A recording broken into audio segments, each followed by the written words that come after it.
कैसे हैं आप सब। शायद दिवाली की सफाई में बड़े व्यस्त होंगे। हो भी क्यों ना, आखिर दिवाली आ रही है। दियों का त्योहार, प्रकाश का त्योहार दिवाली, जिसे हमारे भारतवर्ष में बड़े धूमधाम से मनाते हैं। और इस दिवाली पर हमें क्या करना है, हर दिवाली पर करते हैं, अपने घर के कोने कोने को साफ करते हैं। वो कोना भी साफ करते हैं जहाँ साल भर शायद हम कभी सफाई ना करते हों, लेकिन दिवाली पर हम जरूर सफाई करते हैं, क्योंकि माता लक्ष्मी का आह्वान करते हैं। हम चाहते हैं कि मेरे घर में माता लक्ष्मी विराजमान हो जाएं, इसीलिए मैं अपने हर घर का कोना साफ करना है। तो इससे एक बात तो सिद्ध होती है कि माता लक्ष्मी को साफ सफाई बहुत पसंद है, स्वच्छ घर बहुत पसंद है, उसे गंदगी पसंद नहीं है। तो क्या मेरी बहनों, सिर्फ एक दिन के लिए लक्ष्मी चाहिए आपको? अपने घर में हर रोज लक्ष्मी का वास नहीं चाहती हो? तो क्या कहेंगे, हर रोज चाहते हैं तो घर की सफाई भी हर रोज होनी ही चाहिए। लेकिन फिर भी दिवाली पर हम खास सफाई करते हैं। एक वजह तो दिवाली होती है, हमारे मन में होता है दिवाली आ रही है, हमें दिवाली पूजन करना है, माता लक्ष्मी का पूजन करना है। दूसरा एक साइंटिफिक कारण भी होता है कि बरसात जाकर खत्म होती है और बरसात में दीवारों पर सीलन आ जाती है, पानी में कीड़े मकोड़े मच्छर पैदा हो जाते हैं। बरसात में नमी के कारण हम घर की अच्छे से सफाई भी नहीं कर पाते हैं, और नमी के कारण हमारे गर्म कपड़े उसकी वजह से सीलन से स्मेल उनमें हो जाती है, और फिर बीमारियां, मौसम चेंज होता है, एकदम बरसात से सर्दी आती है तो मौसम भी चेंज होता है, इस मौसम में मच्छर भी पैदा होते हैं। तो इस वजह से भी जब हम घर का कोना कोना साफ करते हैं, डेंटिंग पेंटिंग करते हैं, तो सफाई से होने के बाद हमारी हेल्थ प्रॉब्लम के लिए भी अच्छा होता है। हम इन छोटे मोटे कीड़े जंतुओं से निजात पा जाते हैं। फिर उधर ये सफाई करना इतना आसान काम नहीं होता जितना रोज की सफाई करना आसान होता है।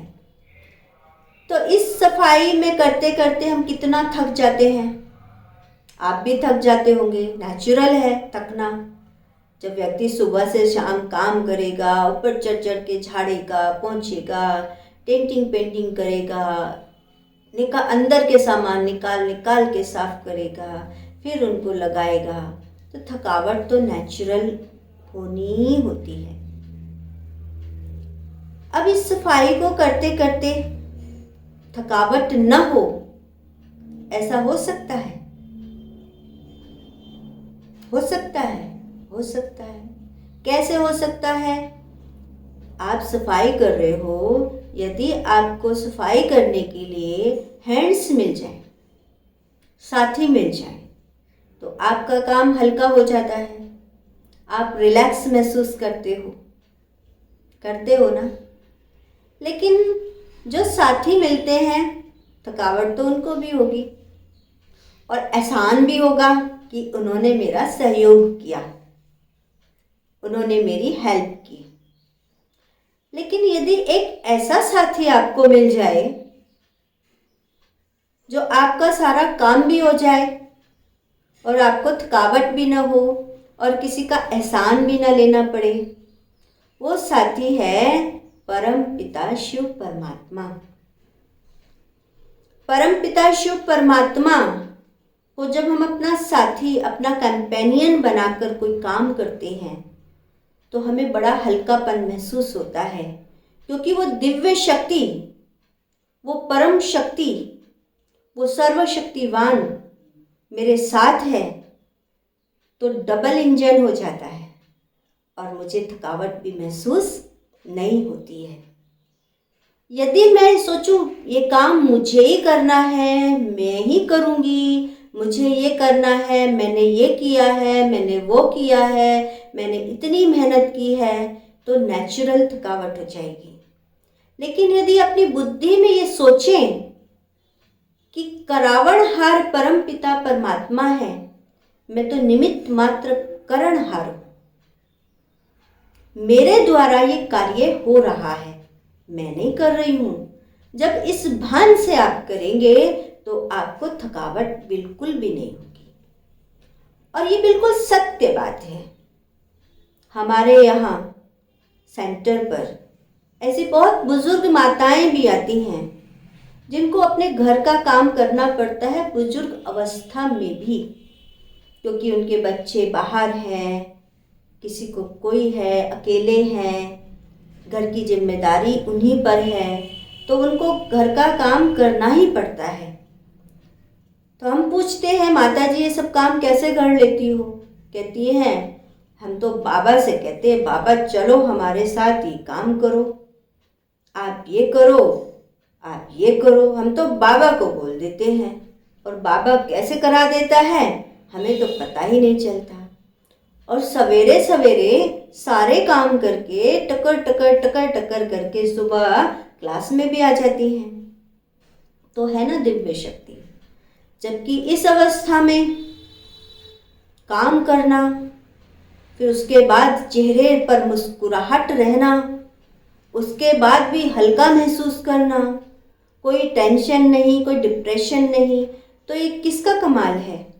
जाहिर सी बात है उस परम शक्ति का ही कमाल है। एक और अनुभव मैं आपको सुनाती हूँ, जहाँ मैं स्वयं मौजूद थी। शांतिवन माउंट आबू में बाप दादा का आगमन होना था और ये शुरू की बात है। अब तो यज्ञ में बहुत साधन हो गए हैं, बहुत सुविधाएं हो गई हैं। जब शुरू में ये शांतिवन में मेला लगना शुरू हुआ था तब बहुत साधन नहीं थे। तो बाप दादा का दिन था और माताएं सवेरे 4 बजे से रोटी बनाने में लगी थी। उस समय दोनों टाइम का भोजन एक ही समय बन जाता था, दोपहर का भोजन भी और रात का भोजन भी। तो माताओं को सुबह से लगे शाम के 7 बज गए और बाप दादा तो 6:30 बजे आ गए डायमंड हॉल में। हम भी उस सभा में थे। तो अचानक से बाबा ने मुरली सुनाते सुनाते माताओं को याद किया और बाबा ने कहा, जो बच्चियां सेवा कर रही हैं बाबा उनकी मसाज कर रहा है। और जब वो अपनी सेवा पूरी करके डायमंड हॉल में सभी माताएं पहुंची, उनके लिए सीट रिजर्व रखी गई थी, क्योंकि बहुत वेट के बाद और लेट पहुंचना था उनको। जब वो माता पहुंची, बाप दादा उन सभी माताओं को देखकर मुस्कुराए और बाबा ने पूछा, बच्चियां थकी तो नहीं हो? तो सभी माताएं खुशी में झूम उठी और नाचने लगी। उनका शरीर इतना हल्का था जैसे फूल। ये हमारे आंखों के सामने की बात है, हमारे सामने का दृश्य है। तो कैसे ना कह दें कि परमात्मा अपने बच्चों का मददगार नहीं होता, परमात्मा अपने बच्चों की मदद नहीं करता, वो 100% करता है। बस उससे मदद लेने का तरीका आना चाहिए। यदि हम अहम भाव में कुछ करेंगे, मैंपन से कुछ करेंगे, मैं कर रही हूँ, तो भारी हो जाएंगे।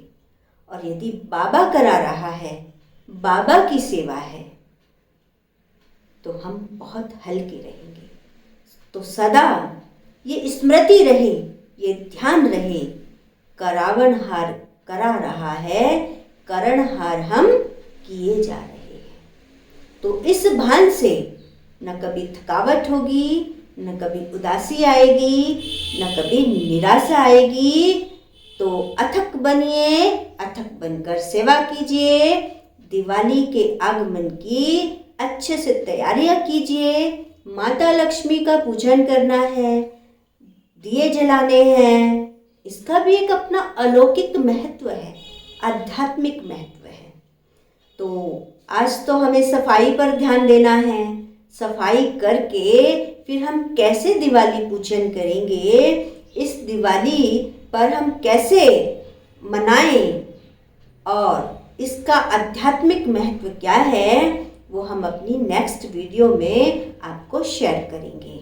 उसके लिए आप हमारे चैनल को सब्सक्राइब कीजिएगा, बेल आइकॉन ज़रूर दबाइएगा, जिससे आपको आने वाली वीडियो का नोटिफिकेशन मिल सके।